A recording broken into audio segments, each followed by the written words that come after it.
Bien, señores, gracias por siempre estar dándonos el apoyo a través de las redes sociales, a través de la plataforma El Líder TV Show y su programa Aclarando Dudas. Hoy estamos estrenando, mire, y vamos a estrenar esta vestimenta, esta gorrita con un hermano nuestro, una persona que nos hemos criado desde pequeño, que siempre se ha mantenido por el camino correcto y que ha sido un ejemplo para seguir. Bienvenido a la plataforma El Líder TV Show, Elvis Peña. Un placer. Hermano, cuéntanos de una vez, ¿cómo se siente? ¿Cómo va todo? ¿Cómo está la salud? Muy bien, gracias a Dios. Es un placer verdaderamente poder estar aquí, un privilegio también. Yo espero que el Señor siga bendiciendo tu plataforma, mi hermano, y tirando para adelante. Yo feliz de verdad de poder estar aquí compartiendo contigo. Gracias, gracias. El placer es nuestro. Ustedes saben, señores, miren, Elvis es una persona muy bajo perfil, una persona que ha hecho muchas cosas y que nosotros no la sabemos porque él casi no la comparte, pero una persona que se ha mantenido siempre desarrollando diferentes proyectos y todo eso. Pero antes de nosotros saber eso, hermano, me gustaría saber de dónde viene Elvis, porque sabemos que no es nativo de Cabarete. ¿De dónde viene Elvis y con quién siempre ha estado viviendo aquí? Bueno, yo vengo desde Río San Juan, de un campo de Río San Juan llamado Los Palmaritos. Allá fue donde desde pequeñito me crié, y a los 12 años fue donde la familia, ya una parte se había mudado aquí, pero otros, los que quedamos allá, decidimos mudarnos aquí por un porvenir mejor, se le podría decir así. ¿Quién toma la decisión ya de venir para acá? Si la decisión fue de parte de su madre, su padre, un hermano o un tío que lo motivó. ¿Quién toma la decisión ya de venir para acá? Habría que decir que, bueno, sería un tío. Uno de mis tíos le presentó al padre de Linares, el de la ferretería, a uno de mis hermanos, y Linares dijo que quería conocer a mi hermano, que necesitaba a mi hermano trabajando en su ferretería. Entonces ahí fue donde él decidió venir. Después de que él vino, entonces se trajo a Alexander, un par de meses después, entonces vino Orlando, y comenzaron a mudarse los demás. Los últimos que quedamos allá fuimos Oscar y yo, junto con el viejo, la vieja y los más pequeñitos. Y luego ya en el 2007, me parece, a finales de 2007, decidimos mudarnos para acá, la familia completa. Ay, ay, ay.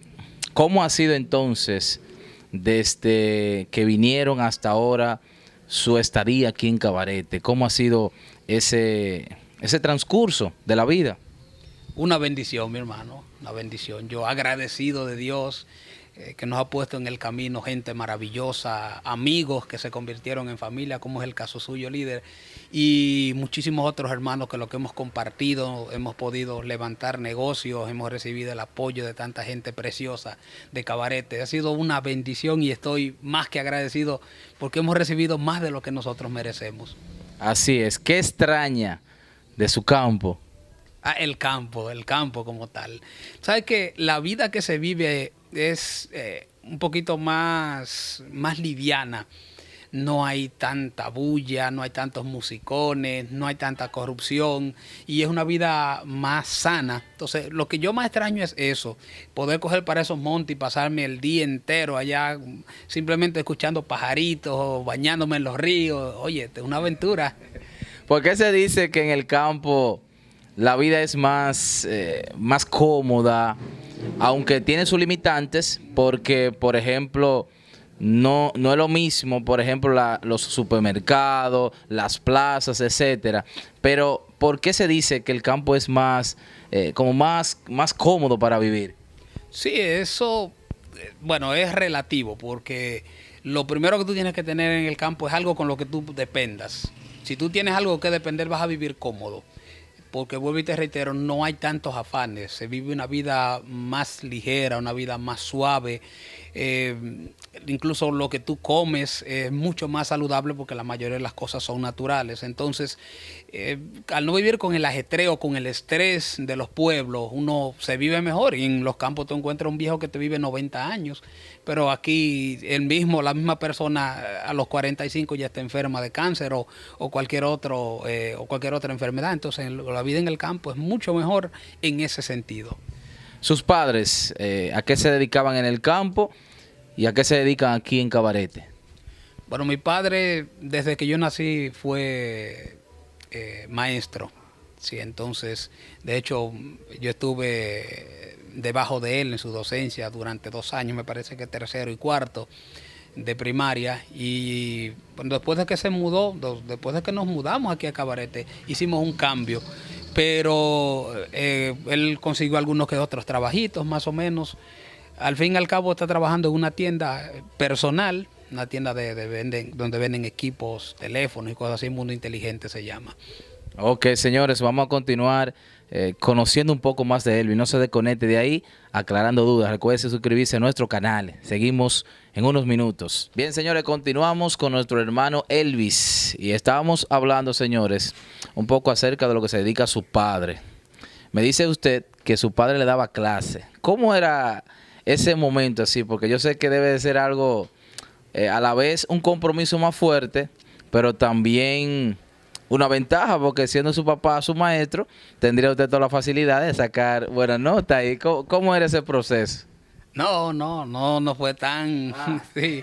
El viejo de nosotros siempre fue muy estricto. Entonces, él no nos daba a nosotros ninguna ventaja. Lo que sí yo recuerdo era que yo tenía que estudiar mucho en la casa.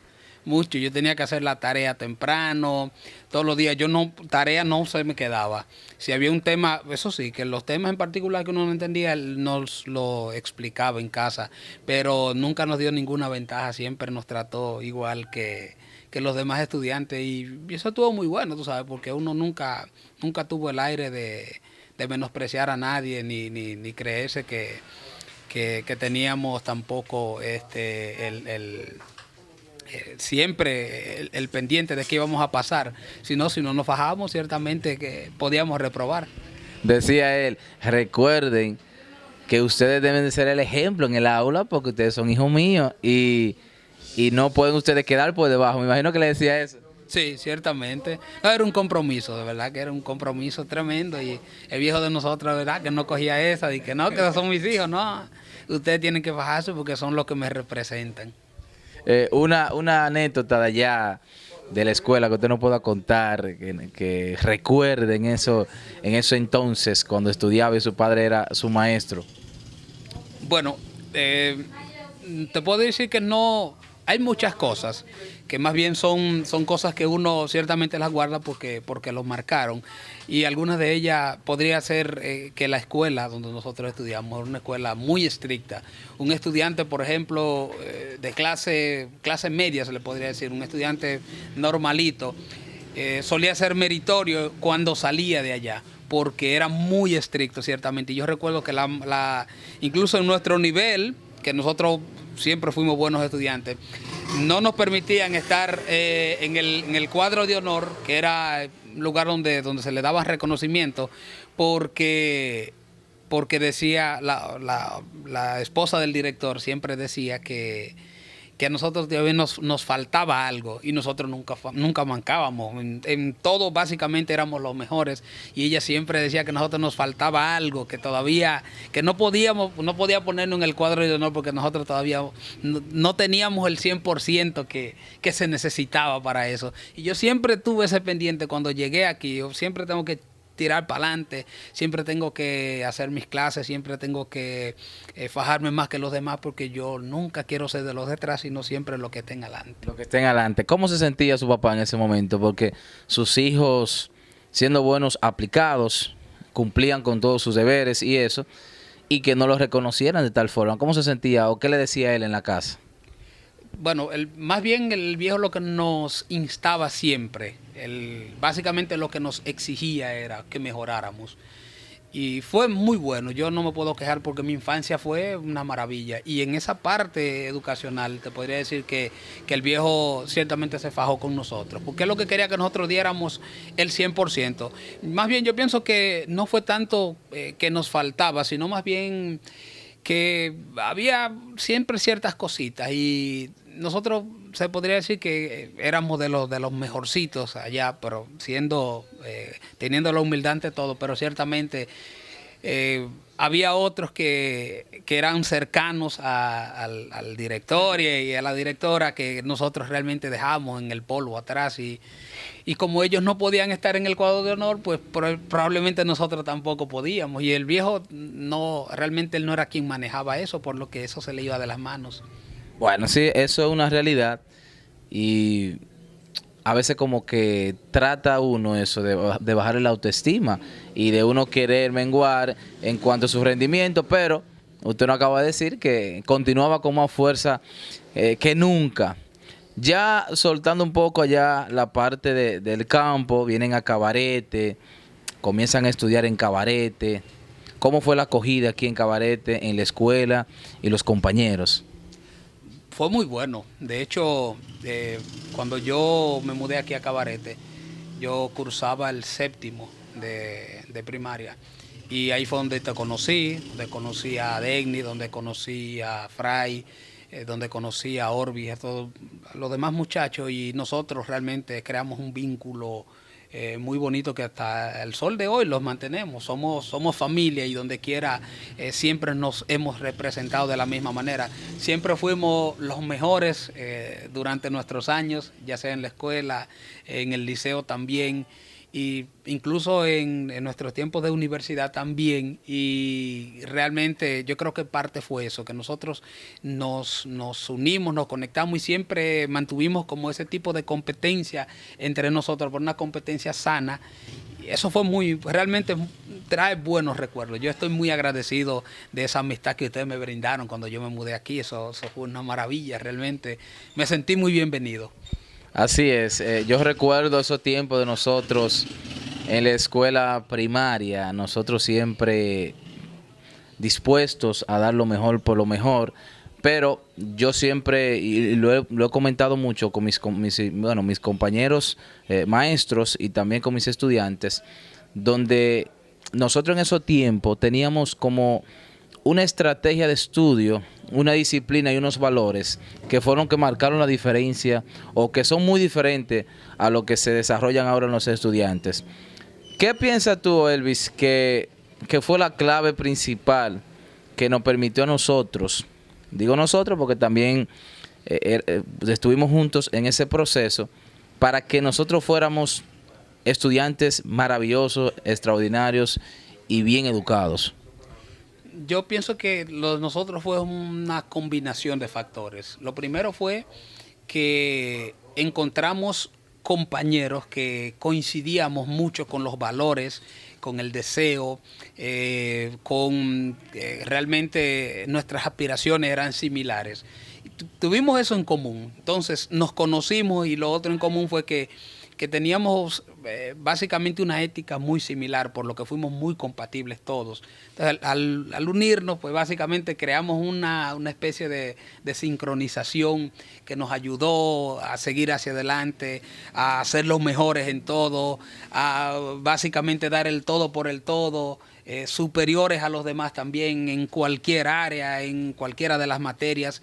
Y vuelvo y te reitero, nosotros mantuvimos eso en el liceo y luego mantuvimos también esa misma actitud cuando pasamos a la universidad. Yo pienso que más bien fue eso, que nosotros teníamos demasiadas cosas en común y eso nos ayudó a que nos apoyáramos entre todos, a echar hacia adelante y ninguno quería quedarse atrás. Toditos queríamos estar ahí sin que los demás se fueran adelante y uno se quedara atrás. No, todos queríamos estar adelante y echar hacia adelante en conjunto realmente. Creo que es un buen mensaje que tú le mandas a esos jóvenes de que debemos de trabajar de manera en conjunta y tener un buen compañerismo. Aparte de eso, nosotros tener personas que nos sumen a nuestro alrededor, que eso es algo primordial cuando uno quiere crecer, cuando uno quiere desarrollarse. ¿Qué recuerdas tú, Elvis, de tus maestros? Que tú dices, wow, no puedo olvidar eso de tal maestro que me marcó, sea de manera positiva o sea de manera negativa. Yo tengo muchos recuerdos. Si por ejemplo nos vamos al área aquí de primaria, yo recuerdo mucho a la maestra Marta. Yo sé que tú la recuerdas, nosotros, esa señora fue como una madre para nosotros y les deseo todas las bendiciones del mundo donde quiera que ella esté. Y Marta tenía una particularidad y es que ella siempre nos vigilaba a nosotros de una manera muy curiosa, porque ella estaba mirando para otro lado, pero movía siempre los lentes que tenía de una manera que tú pensabas que ella estaba mirando para el derecho, para izquierda, y estaba mirándote a ti justamente de frente. Y no sé, nosotros nunca supimos cómo ella lo hacía, pero siempre tenía eso. Cuando alguno de nosotros se movía, fulano, te estoy chequeando. Dijo, pero ¿cómo ya me vio? Siempre estaba ahí vigilando. Quiero aprovechar este momento, ya que estoy compartiendo con Elvis, un hermano mío, no de sangre, pero nos consideramos como si fuera de sangre.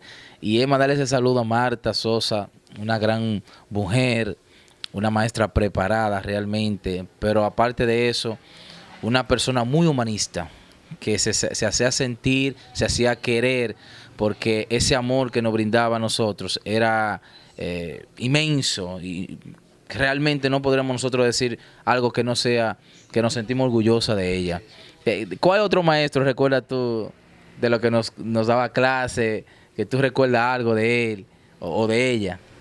Yo los recuerdo a todos, por ejemplo, porque todos tenían sus fuertes. Lo que pasa es que como el vínculo con la maestra Marta creo que fue mayor, pero yo recuerdo mucho a la maestra Chede, que Chede nos trató con mucha amabilidad, siempre fue una persona muy agradable, una maestra.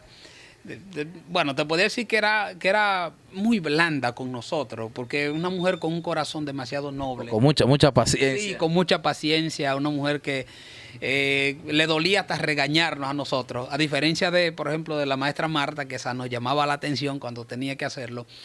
Entonces, Orlando también, que fue un gran maestro. Orlando, que es mi colega ahora. Sí, sí, ahora que veas. El maestro Pita también, que nos dio matemática. Yo los recuerdo a Sorangi también. Oye, Sorangi, mi colega también.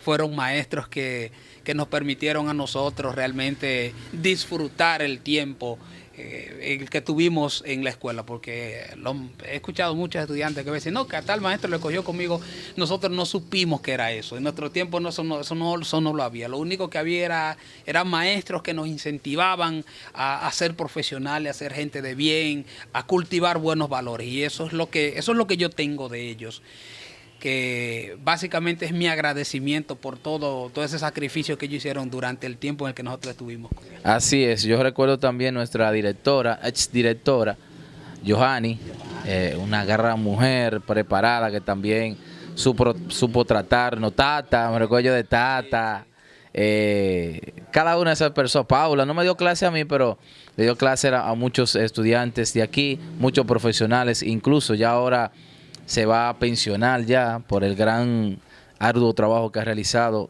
en lo que es el área de la docencia, y es bueno. Elvis, me gustaría continuar, que tú nos cuentes un poco ya, cuando ya tú entras ahora a lo que es el mundo del cristianismo, ¿cómo llega Elvis a este mundo y quién lo motivó a él?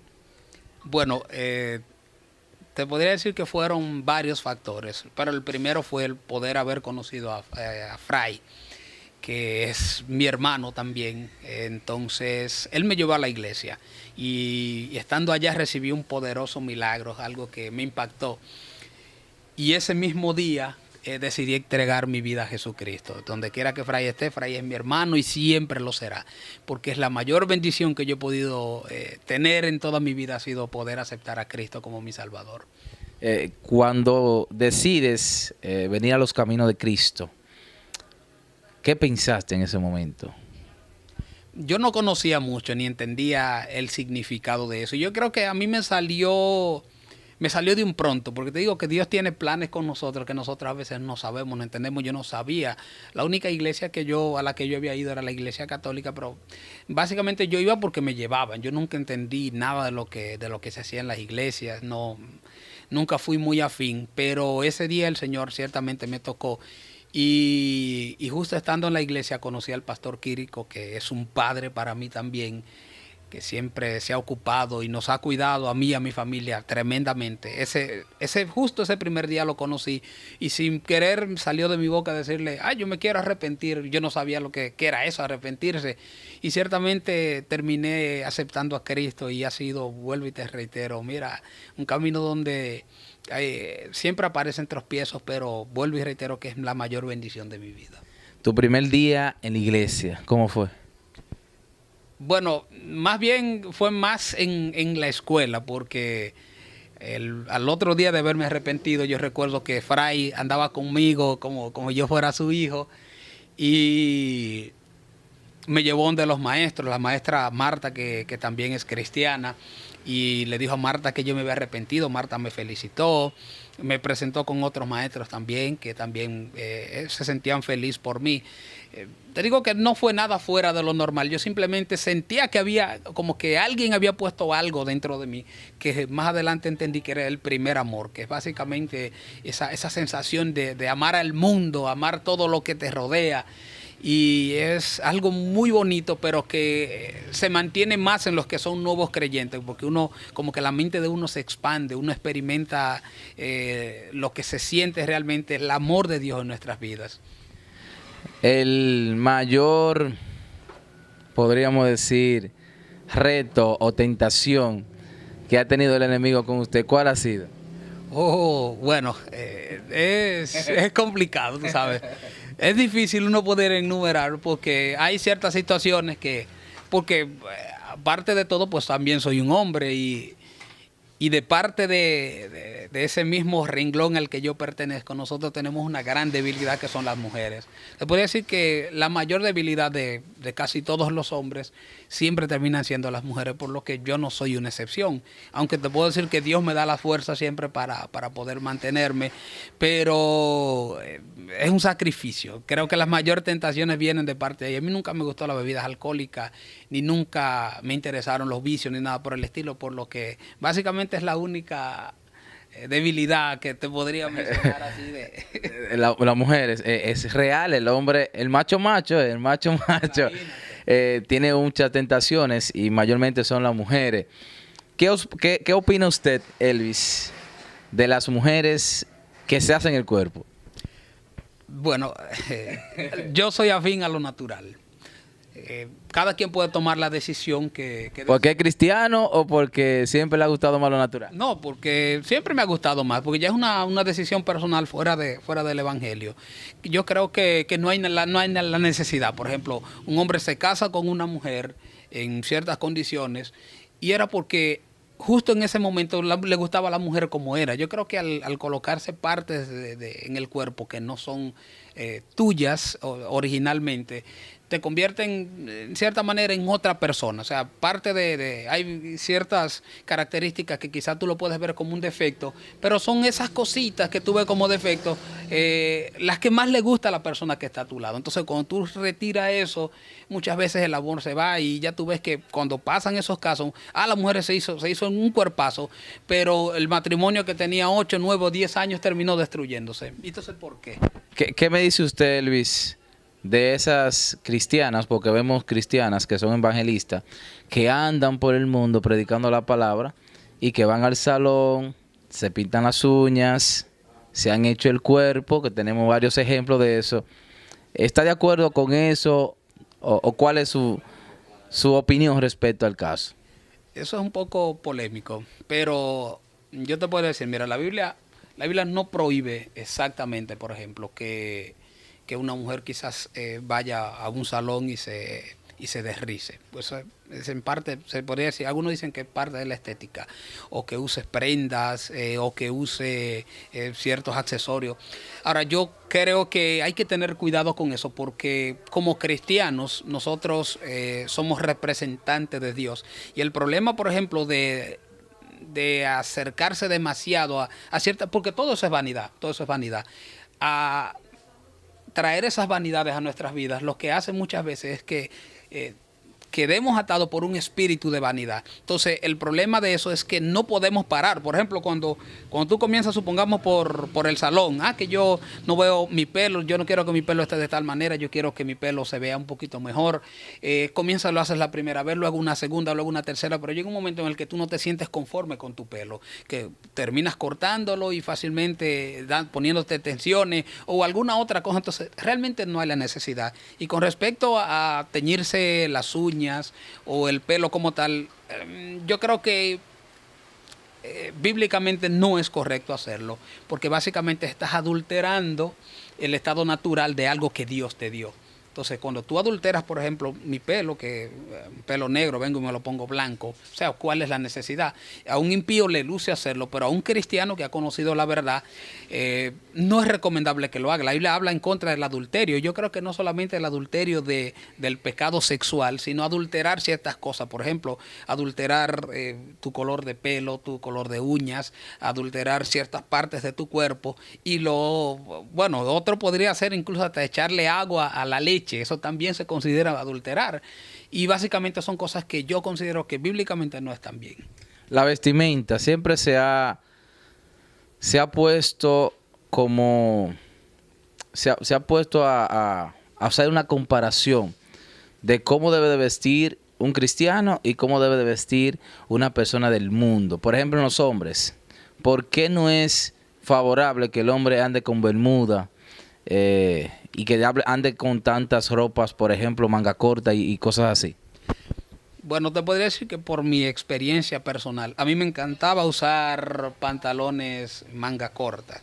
Y yo creo que aquí influye mucho el ámbito espiritual, donde nosotros no estamos solos, sino que también tenemos al que nos dirige, que es el Espíritu Santo. Entonces, cuando yo me arrepentí, te digo que me encantaba usar, no sé si tú recuerdas eso, esas bermudas, yo vivía a usar bermudas. Cuando después de que me arrepentí comencé a sentir una cierta reprensión, como que algo dentro de mí me decía, no está bien. No digo que sea igual para todo el que se arrepiente, pero desde mi opinión personal, porque la Biblia prohíbe que el hombre muestre su desnudez, y eso es parte de nuestra desnudez. Son partes que no hay la necesidad de andar exhibiéndolas, porque luego queremos exhibir un poquito más y un poquito más y un poquito más. Entonces, lo mejor sería si mientras más te puedes guardar tu cuerpo, mientras te puedes cubrir mejor, pues yo considero que es más saludable para tu vida espiritual. ¿Por qué hacer los ayunos y los cilicios y eso? Ok, público, conozco un poco sobre eso, ya que usted es cristiano, explíquenos un poco sobre eso. El ayuno es una parte fundamental del cristiano. Y lo vemos desde el Antiguo Testamento, vemos a Cristo ayunando. De hecho, para propiciar su ministerio, para iniciar el ministerio, vemos que Cristo hizo un ayuno de 40 días y 40 noches. Y básicamente es dándonos una enseñanza. También ayunaba, aunque quizás la Biblia no lo repite, pero bueno, lo vemos como los apóstoles después de que Cristo se fue también lo hacían. Cristo de hecho lo dijo, porque a él le preguntaron una ocasión, cuando Cristo estaba junto con los apóstoles, ellos no ayunaban. Y los discípulos de Juan el Bautista le preguntaron por qué ellos ayunaban, pero los discípulos de Cristo no lo hacían. Cristo dijo, bueno, ellos están en celebración porque yo estoy con ellos, pero después de que yo me vayan, ellos van a tener que ayunar. O sea, el ayuno te fortalece espiritualmente. El ayuno rompe algunas cosas que son parte de nuestras debilidades carnales y rompe nuestro carácter también, porque a veces tenemos, va bien, quizás no el carácter, sino el temperamento. Hay ciertas personas que son muy temperamentales, se enojan demasiado con facilidad o celan demasiado, o hay alguna debilidad en su carácter realmente. Y en el temperamento. Entonces el ayuno lo que hace más bien es debilitar esas partes nuestras y permitirnos que el Espíritu Santo de Dios pueda moldearnos esa parte conforme a la voluntad de Dios para nuestras vidas, porque opera de manera diferente, pero te podría decir que es lo mismo porque todos compartimos rasgos.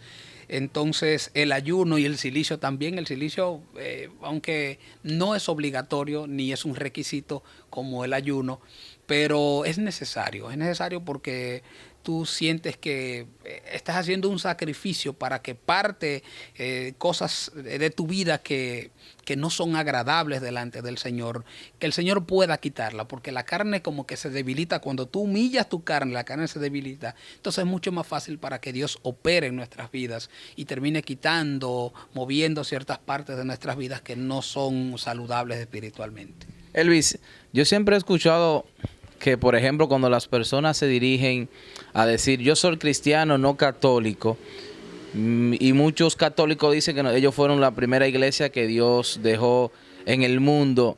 Me gustaría que tú nos expliques un poco cuál es la diferencia que existe de ser católico y de ser cristiano pentecostal. Bueno, te podría decir que no solo eso, hay muchas religiones en el mundo.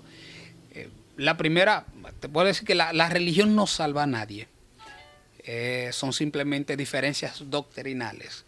Entonces, no existe tal cosa como que una iglesia, la iglesia católica fue la primera iglesia. No. Realmente las primeras iglesias ni eran evangélicas ni eran católicas, que fueron las primeras que se fundaron. De hecho, la primera vez que se le llamó cristiano a los cristianos fue en una región llamada Antioquía. Entonces, ahí fue donde creció una iglesia gigantesca y la gente se congregaba. Y dice en el libro de los Hechos que tenían todas las cosas en común, pero se les llamó cristiano porque seguían a Cristo. Entonces no había una religión que los definiera, simplemente eran seguidores y servidores de Cristo. ¿Cuál es la diferencia? Es una diferencia doctrinal. Porque, por ejemplo, yo me considero cristiano evangélico por el hecho de que en lo que a mí respecta, leyendo la Biblia, me he dado cuenta que la iglesia o la religión, si así diríamos, que está más cerca y que cumple más con los requisitos de lo que ciertamente la Biblia dice, es la evangélica. Aunque hay muchas divisiones dentro de la iglesia evangélica, pero te podría decir que en particular la Biblia tiene muchos requisitos para que nosotros los adaptemos. Y la iglesia evangélica es probablemente la que más se adapta a esto, y aunque mucha gente quizás no esté de acuerdo a eso, pero si leen la Biblia detenidamente y le piden a Dios que le dé entendimiento acerca de eso, se van a dar cuenta de que es así. Por ejemplo, algo que yo he hablado con algunos amigos que son católicos es que la iglesia católica, por ejemplo, tiene algo que pues básicamente se le va de las manos a muchos de los miembros, que es el tallar imágenes. Tienen imagen de la Virgen María, de Cristo, y vemos que en el libro de Éxodo uno de los primeros mandamientos es que no te harás imagen, porque básicamente al Señor no le gusta. Cuando tú creas una imagen para adorarlo, básicamente se convierte en un ídolo. Entonces, si lees la Biblia te vas a dar cuenta de que las cosas son así. Señores, continuamos ahora con Elvis, que nos va a contar un poco más acerca de eso de la confusión, o no la confusión, sino por qué las personas tienden a seguir una religión más que otra. Así que no se mueva de ahí, está con nosotros aclarando dudas. Señores, continuamos aquí conversando un poco con nuestro hermano Elvis. Y estábamos hablando, señores, de la diferencia de lo que es la iglesia católica y la iglesia cristiana. Y Elvis ha dado buenas informaciones. Pero, ¿por qué, Elvis, se habla mucho de eso, de que la iglesia católica es quien cumple realmente los mandamientos? ¿Qué piensa usted sobre eso? Porque ellos dicen, los católicos, que ellos cumplen los mandamientos y que los mandamientos que ellos cumplen o siguen son los reales, y que los demás como que son alterados, que no son tan objetivos. Sí, mira, no hay ninguna religión que cumpla absolutamente con todos los mandamientos, porque siempre pues, es un asunto doctrinal, se le podría decir, y siempre hay cosas que hay que ir mejorando, por lo que no hay ninguna iglesia, no hay ninguna religión que sea perfecta. Pero volviendo al tema, o sea, se trata de fundamentos, o sea, y en qué se fundamenta cada iglesia, en qué se fundamenta cada religión, y básicamente esos fundamentos, qué tan acordes son a lo que dice la Biblia. Eso es lo que hace la diferencia. Entonces, vuelvo y te reitero, no podemos básicamente presentarte, por ejemplo, o hablarte de que yo tengo el mejor fundamento cuando Desde el inicio, por ejemplo, yo no tengo no tengo la objetividad, ni tengo al 100% los mandamientos que debería realmente llevar. O sea, lo que quiero decirte es que si yo desde que empiezo mal, o sea, desde que mi base o mi fundamento, por ejemplo, se ve afectado por causa de que yo estoy transgrediendo algunos de los mandamientos, automáticamente la base pues se desmorona. Entonces no podría decirte, o ninguna religión realmente podría darse o decir eso. Yo tengo la verdad absoluta, porque todos tenemos que seguir mejorando. Pero vuelvo y te reitero, por ejemplo, ese es un gran problema que tiene la Iglesia Católica, que es, como te decía ahorita, el asunto de la adoración a los ídolos. Y aunque quizás algunos no los mirarán de esa manera, pero si lees la Biblia, te vas a dar cuenta que ciertamente el Señor está totalmente en contra de la adoración, de que se creen imágenes, de que se adore, de que Santa María ora por nosotros. Realmente María fue una mujer santa y fue salva, pero ya esa mujer no tiene ningún conocimiento de lo que se hace aquí en la tierra, por lo que orar a ella básicamente es una transgresión. ¿Por qué? Porque estás tomando la posición de Dios y poniéndosela a ella. Y lo mismo pasa con otros santos. Entonces, si mis fundamentos, por ejemplo, ya tienen defectos, pues yo no puedo decir que la religión en la que estoy pues ya es la religión que tiene la verdad absoluta. Siempre hay cosas que hay que seguir mejorando, porque no hay nadie perfecto realmente, pero todo se basa en eso, en qué tan cercano están los fundamentos de cada religión conforme a lo que la Biblia establece. En cuanto a lo del casamiento, los padres de la Iglesia Católica no se casan, mas sin embargo la Iglesia cristiana sí. ¿A qué se debe eso? Eso es básicamente un asunto doctrinal, porque la Biblia no lo prohíbe en ninguna forma. Por ejemplo, la misma Biblia habla acerca me parece que de cuando se fueron a escoger los obispos, me parece, que decía que fuera hombre esposo de una sola mujer. O sea, dando a entender de que esos líderes eclesiásticos de la iglesia primitiva tenían su familia. Y era una buena representación. ¿Por qué? Porque la familia es el núcleo de la sociedad. Entonces, cuando tú, por ejemplo, como pastor, evangelista o tienes cualquier cargo de ministro, tienes una familia, básicamente te estás presentando como un ejemplo para la sociedad. Y es muy bueno y es muy saludable que la iglesia lo haga. Entonces, es un asunto doctrinal. La Biblia tampoco es que prohíba, por ejemplo, porque, a ver, Cristo dijo que lo del casamiento solamente lo iba a recibir aquellos a los que le era dado. O sea, que no todo el mundo tiene la capacidad de sostener un matrimonio.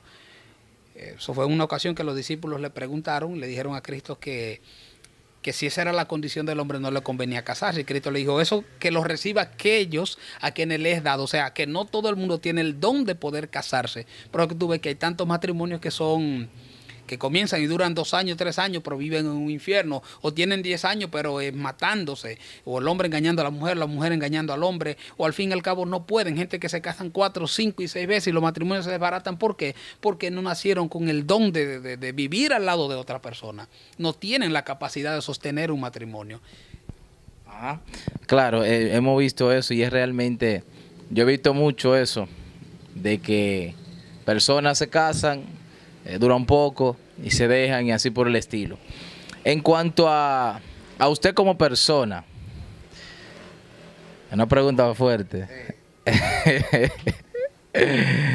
¿Considera que es obligatorio casarse?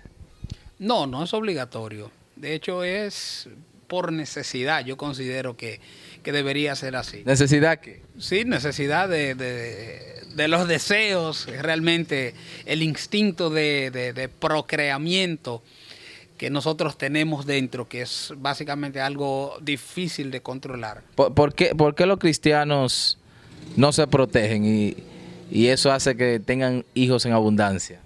¿Es lo ideal?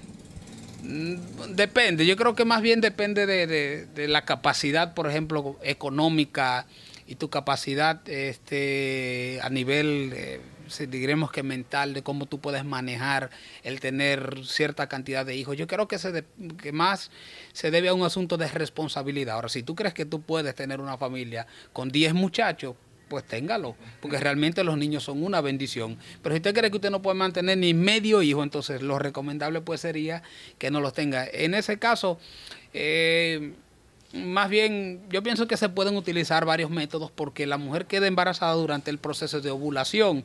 Entonces, si usted como pareja, pues, se ponen de acuerdo para medir el tiempo, no necesita usar una protección como tal, porque ya usted va a saber el tiempo en el que la mujer está ovulando y en ese tiempo es donde usted va a usar una cierta protección para evitar, por ejemplo, que quede embarazada. ¿Puede una cristiana utilizar anticonceptivos?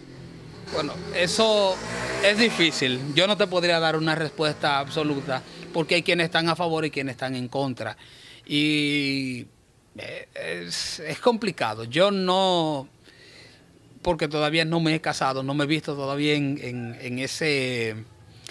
en esa toma de decisión de que si ciertamente se debe o si no, supongo que eso ya yo lo consideraré o veremos a la luz de la palabra del Señor el día que me case, a ver qué realmente es lo que la Biblia dice con respecto a. ¿Qué sería lo más difícil para un cristiano? Más difícil, yo creo que hay negarse a sí mismo debería ser. Cristo dijo, el que quiera seguir en pos de mí, que tome su propia cruz para que me siga. O sea, el proceso de despojamiento, donde tú tienes que dejar ciertas cosas que te gustan, porque ese es el problema realmente. Lo que a ti no te gusta, tú lo puedes dejar. Por ejemplo, a mí nunca me gustó el cigarrillo. Y si alguien me viera con un cigarrillo en la boca, para mí es muy fácil tirarlo. Pero hay ciertas cosas que a nosotros nos gusta hacer. El despojarse de esas cosas, yo pienso que es lo más difícil. Cuando tú aceptas a Cristo, por ejemplo, dejar esa pareja que tú tienes fuera de tu matrimonio, supongamos, dejar ciertos vicios que te gustan, ya sea fumar, ya sea bebidas alcohólicas o lo que sea. Aunque tomar bebidas alcohólicas como tal, la Biblia no lo prohíbe o no lo ves como un pecado, pero sí hay que reconocer que no es recomendable porque realmente no te aporta nada. Entonces, básicamente despojarse, el proceso de tomar la cruz es quizás lo más difícil, ¿no? Tú tienes que dejar las cosas que a ti te gustan para poder seguir las cosas que son conforme a la voluntad de Dios. ¿Qué no haría usted aún si llegara el momento, que esperamos que no sea así, si se descarría y está en el mundo? ¿Qué no haría Elvis? Bueno, los fundamentos permanecen. Te podría decir que en el tiempo en el que yo estuve apartado del Evangelio, pasé unos años por causa de cosas.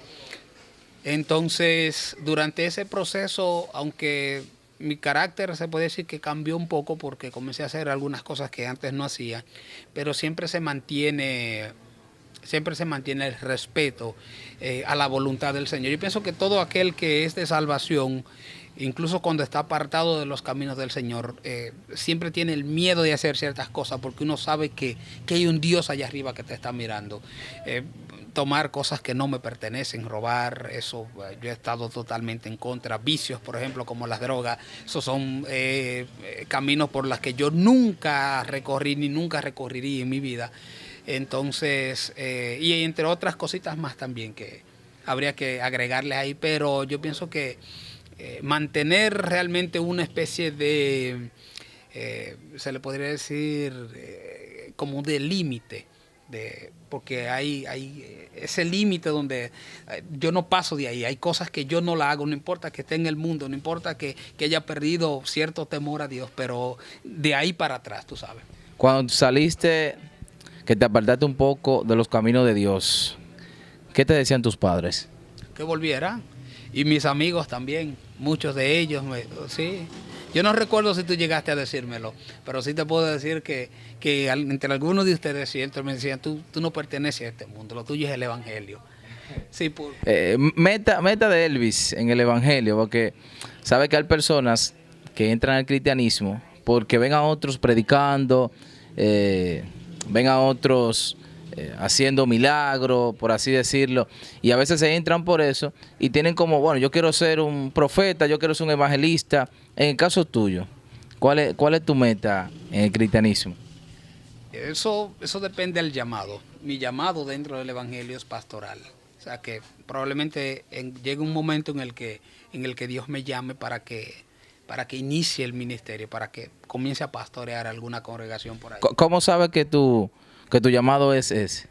Es más bien, se va a un asunto espiritual, porque quien realmente decide eso es Dios.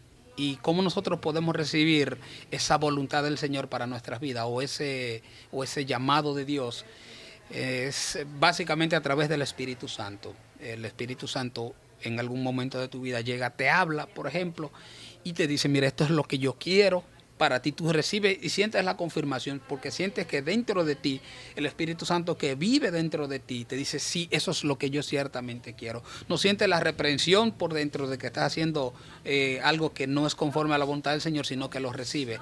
También lo recibe por imposición porque hay grandes hombres de Dios, grandes mujeres de Dios que viven en una dimensión espiritual profunda, por ejemplo, como los que realizan milagros.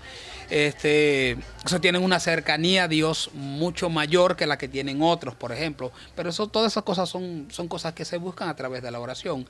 Entonces, hay ciertas ocasiones en las que el Señor les ministra a ellos y le dice, mira, ese que está ahí, ese yo quiero, lo quiero apartado para que pastoree.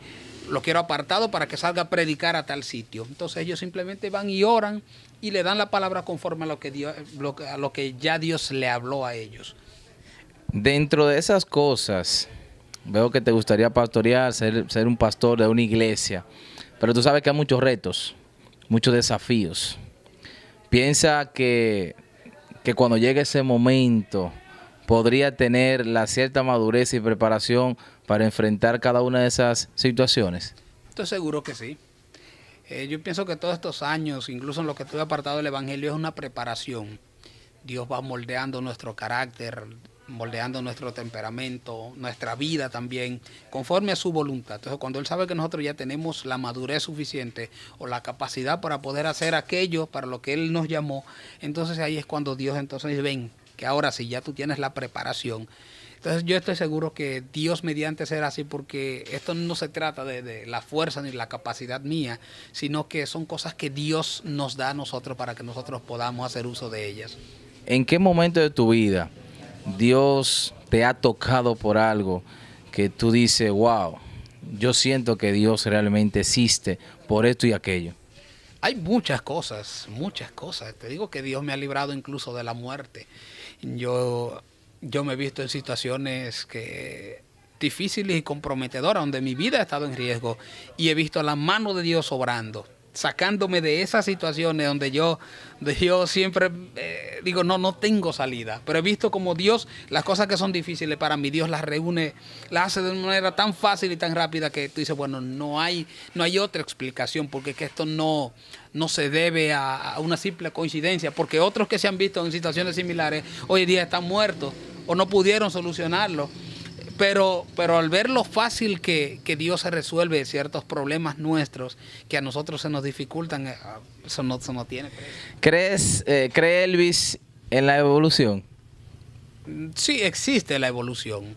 No la evolución a la que se refiere Charles Darwin o los científicos de hoy en día, porque yo creo en Dios y lo que Dios dijo es lo que yo tengo que seguir. Ciertamente ya es nuestro estilo de vida. Entonces la Biblia habla en el libro de Génesis, capítulo 1, del proceso en el que Dios creó los cielos y la tierra, y en el proceso en el que Dios manifestó al hombre aquí en la tierra. Entonces, no existe algo como una evolución, como que Dios tomó un mono. Entonces, si ciertamente hubiese sido así, ¿por qué los monos no siguieron evolucionando? ¿Y por qué las criaturas que en ese tiempo evolucionaron no siguen evolucionando a esa magnitud? Ahora, sí te puedo decir que los animales evolucionan. Todos, incluso nosotros mismos evolucionamos. ¿Por qué? Porque hace 10 años, hace 15 años nosotros éramos niños, pero hoy en día ya somos adultos. A esa etapa, a ese proceso le llamamos evolución, pero es una evolución dentro de nuestra propia especie. Entonces las especies evolucionan, pero dentro de sí mismos cambian. Por ejemplo, tú te mudas a otro país y el tono de tu piel puede cambiar, tu cabello puede cambiar, incluso ciertos rasgos tuyos también pueden cambiar, hasta tus órganos pueden cambiar de acuerdo al entorno en el que tú estés. Pero tú vas a seguir siempre dentro de tu misma especie. O sea, no es una cuestión de que yo de un mono me voy a transformar en un ser humano. O sea, dar un salto evolutivo de esa manera, eso no existe. Es una cuestionante muy polémica porque, por ejemplo, en mi caso, cuando me toca a mí explicarle eso a mis estudiantes, yo siempre trato de dividir la parte de la creación y la parte de la evolución, porque si lo tratamos de manera en conjunta, pues siempre va a haber personas que están de un lado, otro de otro lado, y no vamos a llegar a un aprendizaje significativo como nosotros buscamos. Elvi, ¿qué te falta a ti o qué te gustaría a ti lograr en el cristianismo, aparte de ser un pastor, otra meta que tú tengas, que tú quieres o que tú deseas sí, lograr realmente? Bueno, muchas cosas realmente. ¿Por qué? Porque yo creo en un Dios que tiene poder. Entonces, como Dios manifestó a través de sus apóstoles en la iglesia primitiva tantos milagros, tantas obras, tantas cosas que impactaron el mundo, a mí me encantaría también que en este nuevo siglo también se levante una generación que tenga la posibilidad de manifestar eso que se manifestó al principio. O sea, es cierto, los cojos recibían sanidad, los ciegos veían, incluso los muertos se levantaban. Y aunque hoy en día hay hombres y mujeres que tienen esos dones dentro de sí, pero no es muy común. De hecho, es tan poco común que dentro de la misma iglesia mucha gente no cree en ello. Entonces, me gustaría, si es la voluntad del Señor, que Dios me permitiera en su infinita misericordia poder manifestar para esta generación esas mismas cualidades que manifestaron los que nos precedieron. ¿A qué se debe realmente que ahora tenemos pocas personas viéndola predicar en las calles? Y creo que eso nació realmente como en la pandemia. Antes de la pandemia siempre veíamos nosotros muchísimos cristianos que se mantenían constantemente predicando en las calles. ¿A qué se debe, tú crees, que eso como que ha bajado? Sí, es el miedo colectivo realmente, por causa de... Todo comenzó con la pandemia. Yo creo que la pandemia fue el mayor obstáculo que la iglesia en tantos cientos de años probablemente ha tenido que batallar. Muchas iglesias se cerraron, que todavía se mantienen cerradas. Algunos abandonaron su ministerio pastoral o evangelista simplemente por el miedo. Y básicamente eso es lo que se busca, porque sabemos que hay una élite en el mundo que no está a favor de Dios, que no cree en Dios ni sigue los preceptos de Dios y tampoco le importa cuál es la voluntad de Dios para el mundo. Entonces, la responsabilidad de nosotros es predicar el evangelio, por lo que el hecho de que falte la iglesia fuera, en las calles, por ejemplo, predicando, realmente es algo preocupante. Pero también hay que entender que muchos dejaron las calles y hoy en día predican a través de redes sociales, donde tienen cientos de miles de seguidores a los que continuamente también les predican, por lo que en parte se podría decir que también ha habido una cierta evolución en la manera en la que se transmite el evangelio a través en el mundo entero. Entonces, yo pienso que básicamente ha sido eso. Algunos ya están predicando a través de plataformas, mientras que otros simplemente, quizás el miedo a salir a predicar el evangelio quizás es lo que lo mantiene un poquito más aprensivo. ¿No tiene Elvis miedo de caer en la boca de las personas de eso que dicen que muchas personas quieren ser pastores para lucrarse? No, eso. Yo nunca me he interesado o no le he prestado mucha atención. Como tú decías al principio, yo siempre he sido de bajo perfil. Nunca me ha interesado posiciones, por ejemplo, donde la gente me vea, ni lucir. Siempre he tratado de ser, porque nunca me ha llamado la atención, vuelvo y reitero. Entonces, con respecto a lo que otros piensen, eso básicamente sería una perdedera de tiempo para quienes lo hagan, porque yo particularmente no tengo ese tipo de debilidad, la debilidad en la que alguien salga a murmurar algo de mí, yo salga a defenderme. No tengo la necesidad, ni tampoco la veo, para que otras personas también. O sea, no hay necesidad de defenderse cuando tenemos alguien que nos defiende a nosotros. Cristo.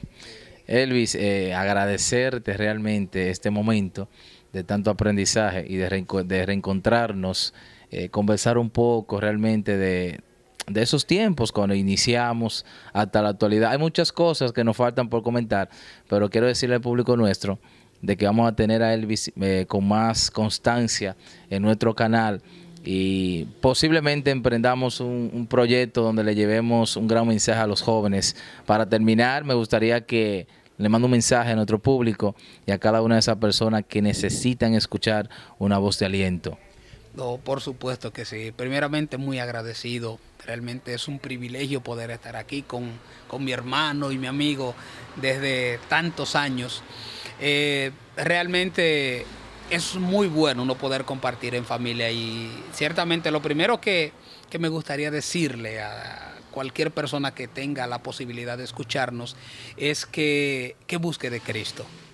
Realmente son tiempos malos, son tiempos peligrosos en los que vivimos, y la única constancia que nosotros tenemos, la única seguridad, o quien puede asegurar realmente la vida nuestra, la vida de nuestros hijos, la vida de nuestros amigos, es aquel que está por encima de todo, que es nuestro Señor Jesucristo. Entonces, mi consejo es que no importa la situación en la que tú estás atravesando, rupturas familiares, enfermedades, esas cosas que para nosotros son inmensas delante de Dios, son cositas tan pequeñas y son tan fáciles de solucionar. Entonces, si tenemos a alguien que tiene la posibilidad de resolver nuestros problemas, ¿por qué no acudir a Él? Y Él quiere que nosotros acudamos, porque no es un asunto de que el Señor nos ignora, sino que está constantemente esperando que nosotros vayamos a Él para Él alivianar nuestras cargas.